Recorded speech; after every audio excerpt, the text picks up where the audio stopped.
This is Sandra Crawford, and we are going to be looking at creating charts using Microsoft Excel 2013. First, if you have not already done so, please go ahead and open the example 1 file from your training products. In this video, we are going to create a pie chart and we are going to modify the heading so that it is more easily readable by our viewers. So, why would we need pie charts? Well, it is said that a picture tells 1,000 words, and in this case, charts are our picture. Charts are an easy way, a visual graphic, easily representing data when numbers might be, well, the numbers are always going to be somewhat more difficult to read.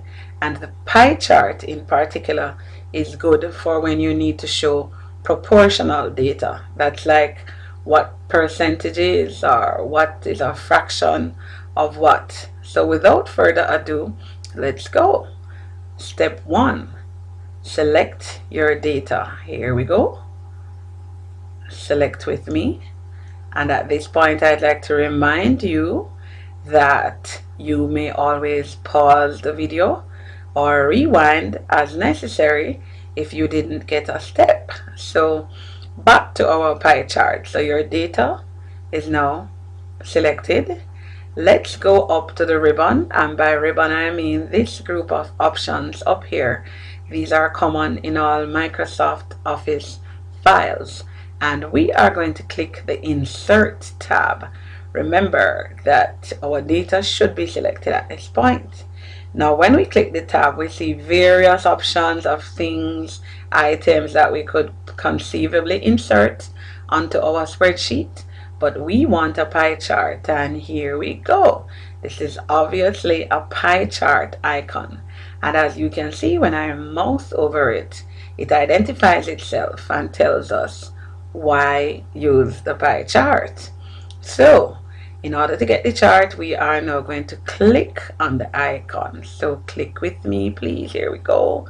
Click, and another set of options opens up, asking us to select the type of pie chart, pie or donut that we need. Well, we need a pie. This is making me hungry. So let's select the very first option, the 2D pie. There it is. As I mouse over it, preview comes up, so let's click on it and actually create it. So click, there we go. We now have a pie chart inserted, and you will notice that by default, once the chart is there, the chart tools comes up, the chart tools area, which encompasses the design and the format tab, and the design tab is open right now, but we'll get to that later. So before we do anything else, let's change the title of our chart, shall we?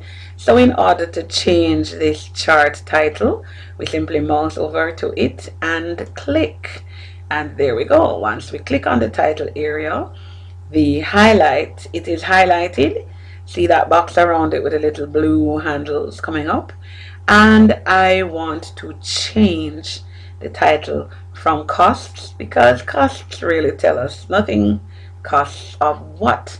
I would like to change the title because our data really is associated with costs, which might be from, let's say, a conference. So let us change this and let's call it conference cost. Here we go. So we click in it, we see the blinking cursor, that means it's ready for typing, and type with me please. Here we go. Whoopsie-doo, spelling mistake. Just fix that. Aha, there we have it. A lovely chart with conference costs. So at this point, I'm going to encourage you to go ahead and click File, Save, or you may depress the Control key and hit S, and that will save your document. So in the next video, we are going to look at modifying our slices.